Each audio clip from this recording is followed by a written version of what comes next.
Mardi 13 décembre, midi, à Liège, un attentat kamikaze frappe le centre-ville et secoue le pays tout entier. Des grenades sont lancées dans la foule sur un marché de Noël, symbole des festivités chrétiennes. La communauté musulmane de Belgique a déjà fait retirer les décorations de Noël des palais de justice sous prétexte que ça heurte sa sensibilité religieuse. Un homme lance 4 grenades dans la foule pour faire un maximum de victimes, innocentes, et vide le chargeur d'un fusil d'assaut. Il se tire ensuite une balle dans la tête. Liège vient d'être victime d'un attentat kamikaze. Pas besoin de connaître l'identité ni l'appartenance philosophique ou religieuse de l'auteur pour en arriver à cette conclusion. C'est un fait. L'homme a assassiné et blessé au hasard des centaines de personnes dans un lieu public de grande affluence. Il s'agit bien d'un acte de terreur suivi d'un suicide. Il n'y a pas à tergiverser sur la réalité de l'acte. On doit par contre essayer de comprendre ses motivations. Dès que l'identité de l'auteur a été connue, nos médias bien pensants se sont déchaînés, ainsi que le monde politique, essentiellement de gauche, pour dénoncer et prévenir des dérives soi-disant racistes, qu'un tel événement pouvait déclencher, avant même que la polémique ne naisse.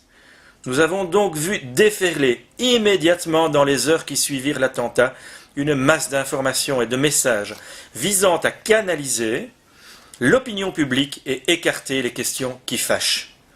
J'en veux pour seul exemple l'intervention de Joël Milquet, ministre de l'Intérieur, sur le plateau de la RTBF mardi soir, juste après l'attentat. Celle-ci annonce que l'enquête ne fait que commencer. Normal, le corps des victimes sont encore chauds, mais qu'on peut d'ores et déjà écarter la piste de l'attentat terroriste. L'enquête ne fait que commencer et il est matériellement impossible d'écarter une piste à ce moment-là, sauf si c'était la piste privilégiée et qu'il fallait en écarter les médias. C'est à ce moment-là que s'est mise en marche la machine raciste anti-blanc et anti-chrétienne. Plus question de poser la moindre question sur les origines et l'appartenance philosophique ou religieuse d'Amrani, sous peine d'être immédiatement taxé de raciste ou de sympathisant d'extrême droite. C'est bien joué, et tellement facile. Pas un seul journaliste pour poser la question qui dérange. Pas question de remettre en cause la thèse officielle. Nos amis islamo-gauchistes ont le contrôle de l'information et le monopole du chagrin. En effet, la population réagit à sa façon. Pacifiquement, comme les Belges le font depuis ce fameux 20 octobre 1996, en organisant des marches blanches, silencieuses, dans le respect et la dignité.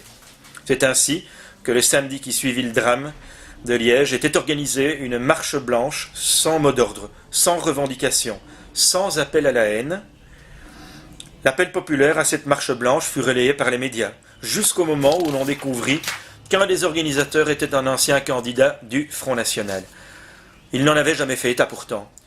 Il n'y avait pas de récupération politique. Ce sont les médias qui l'ont fait, qui ont commencé à parler de récupération politique pour s'en prendre au FN, que je ne soutiens pas.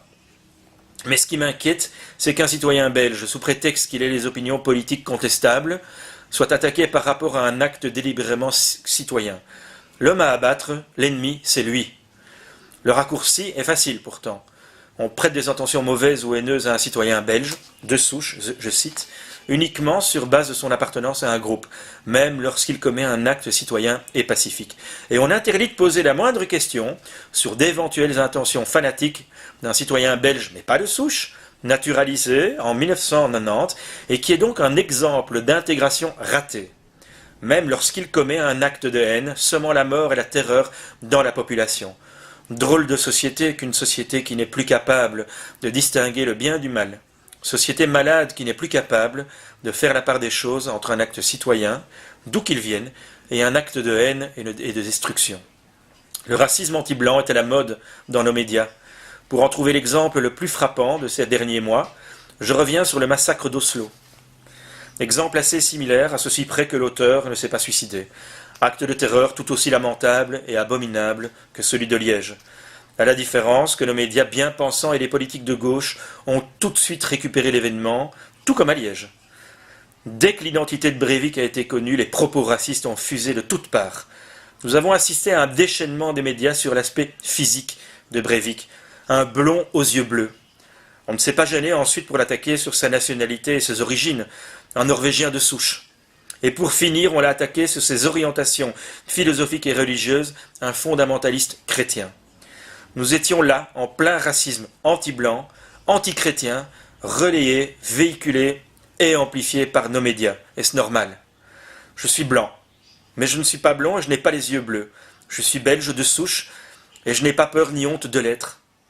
Mes parents m'ont inculqué des valeurs qui sont entre autres le résultat de l'évolution d'une civilisation et d'une culture. Devoir en arriver à renier sa propre culture, ses propres origines, critiquer ses semblables sur leur couleur de peau, des yeux, leur origine nationale et culturelle pour ne pas heurter une communauté venant d'ailleurs sous prétexte qu'elle refuse de s'intégrer et d'assimiler les valeurs culturelles du pays qui l'accueille est quelque chose de grave. Et se faire traiter de raciste parce qu'on ose le dénoncer, eh bien c'est encore plus malsain. Je refuse de tomber dans le panneau, c'est trop facile. Je ne suis pas raciste, je ne ferai jamais de reproche à quiconque à cause de ses origines, de ses croyances ou encore moins à cause de la couleur de sa peau ou de ses yeux. Par contre, je dénoncerai les actes qui visent à nous faire perdre nos valeurs en les remplaçant par les valeurs ou les coutumes qui ne sont pas les nôtres. Mes grands-parents ont sacrifié leur vie pour notre liberté et notre culture en 1940. J'en ai marre d'être victime du racisme chez moi. Je suis blanc, je suis chrétien et je l'assume.